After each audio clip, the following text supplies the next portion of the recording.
Bismillahirrahmanirrahim. Assalamualaikum warahmatullahi wabarakatuh. Perkenalkan, nama saya Ansar dengan nomor induk mahasiswa 2021 1700231003. Saya berasal dari kampus Universitas Kiai Haji Abdul Halim. Saya prodi Perbankan Syariah semester 4. Sebelumnya saya mengucapkan terima kasih kepada dosen pengampu mata kuliah Etika Bisnis, yaitu Bapak Lutfi Alamsyah SEMM. Baik, di sini saya akan menjelaskan sedikit mengenai etika bisnis. Etika bisnis adalah suatu tindakan yang dilakukan dalam kegiatan bisnis dengan memperhatikan atau dengan tidak menyalahi aturan yang ada di organisasi maupun masyarakat. Etika bisnis merupakan pengetahuan dan tindakan ideal dalam pengaturan dan pengelolaan suatu bisnis dengan memperhatikan norma-norma dan moralitas yang ada di masyarakat, atau memperhatikan norma-norma dan moralitas yang ada di masyarakat secara universal. Selanjutnya, setelah kita membahas definisi, alangkah baiknya kita mengetahui mengenai sejarah atau historis dari etika bisnis ini. Jika kita membahas mengenai sejarah, tentu timbul pertanyaan, di manakah atau kapan etika bisnis ini muncul?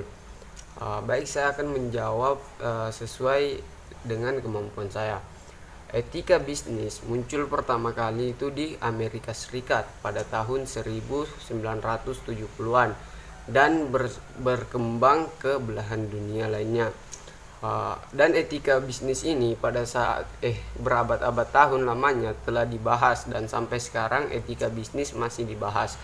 Dan kenapa pada saat itu etika bisnis dibahas? Karena etika bisnis ini merupakan suatu ilmu yang sangat penting untuk perkembangan ekonomi dan bisnis. Dan para filsuf pada saat itu seperti Aristoteles dan Plato dan para filsuf Yunani lainnya itu juga membahas mengenai etika bisnis atau membahas mengenai ekonomi dan bisnis.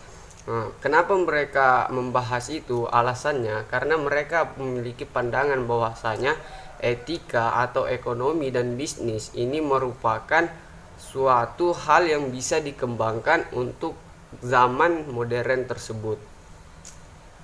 Selanjutnya yaitu di dalam etika bisnis memiliki prinsip-prinsip yang dimana menurut Sonny Craft pada tahun 1998 ada 5 prinsip di dalam etika bisnis, yang dimana 5 prinsip ini dapat dijadikan pedoman dalam praktik etika bisnis atau dalam praktik berbisnis.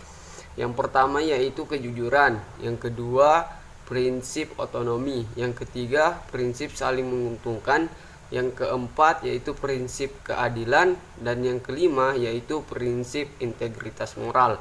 Prinsip etika bisnis ini kita akan bahas satu persatu.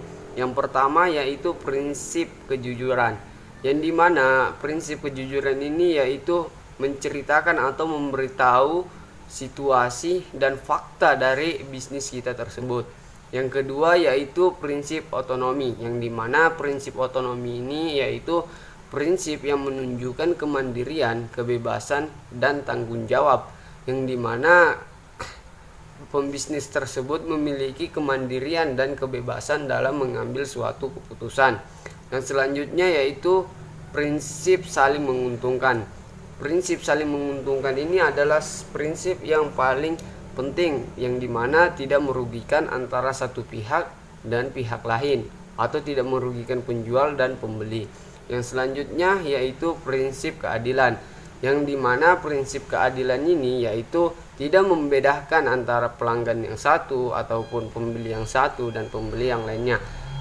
Yang selanjutnya yaitu prinsip integritas moral, yang dimana prinsip integritas moral ini tidak mengesampingkan atau tidak membedakan antara pembeli yang satu dan pembeli yang lain dalam mengambil suatu keputusan. Itu tadi prinsip etika bisnis. Selanjutnya yaitu timbul pertanyaan, apakah penting etika bisnis dalam agama Islam dan dalam perkembangan bisnis. Baik, saya di sini akan menjawab sependek pengetahuan saya.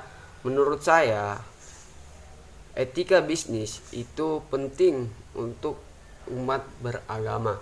Yang dimana saya tidak mengatakan hanya penting untuk agama Islam, tapi penting untuk seluruh agama. Karena dimana etika bisnis ini mengatur tentang tata cara kita dalam berbisnis dengan benar. Setelah kita membahas mengenai definisi, terus historis, terus prinsip-prinsip etika bisnis, timbul suatu pertanyaan, bagaimana sih implementasi atau penerapan etika bisnis ini dalam suatu bisnis atau dalam transaksi jual beli.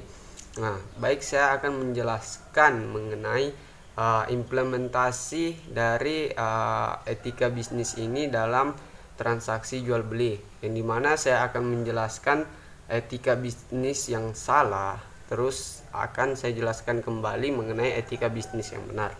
Yang dimana etika bisnis yang salah yaitu dimana di dalam suatu transaksi atau jual beli itu tidak menerapkan prinsip-prinsip, itu sudah menyeleweng atau sudah salah, yang dimana dia tidak menerapkan prinsip kejujuran atau prinsip saling menguntungkan antara satu pihak dengan yang lain. Semisal tadi kasusnya seperti ini, ada suatu penjual, ada penjual yang menjual barang kepada pihak pembeli, tapi dia tidak menerapkan kejujuran bahwasanya barangnya ini kurangnya ini, dia tidak menyampaikan fakta dari barang tersebut, terus tidak saling menguntungkan, yang dimana dia lebih mengambil untung untuk dirinya sendiri, sedangkan itu bisa merugikan pihak pembeli. Itu contoh etika bisnis yang salah. Selanjutnya yaitu etika bisnis yang benar. Bagaimana sih etika bisnis yang benar? Yaitu yang dimana di dalam suatu transaksi jual beli dia menerapkan prinsip-prinsip etika bisnis atau prinsip-prinsip dalam berbisnis, yang dimana dia menerapkan kejujuran, otonomi, terus dia menerapkan prinsip saling menguntungkan, terus keadilan, terus dia menerapkan juga mengenai integritas moral. Nah, itu adalah prinsip etika bisnis yang benar, yang dimana studi kasusnya ya sama seperti tadi, tapi dia jujur, yang dimana dia menyampaikan fakta dari barang yang dijualnya kepada pihak pembeli, terus tidak mengambil untung untuk dirinya sendiri. Itu adalah contoh kecil dari penerapan atau implementasi dari etika bisnis tersebut. Selanjutnya yaitu pesan atau saran untuk para pembisnis, yang dimana kita harus menerapkan etika bisnis ini. Karena kenapa kita harus menerapkan etika bisnis ini? Dimana kita adalah makhluk sosial yang tidak bisa lepas hubungan antara makhluk sosial yang satu dengan yang lain. Jadi kita harus menerapkan etika bisnis ini, karena kalau semisal kita berada di posisi atau berada di situasi yang dimana kita sebagai pembeli dan pihak penjual itu melakukan pelanggaran atau menyeleweng dari etika bisnis, tentu kita tidak menerima hal tersebut.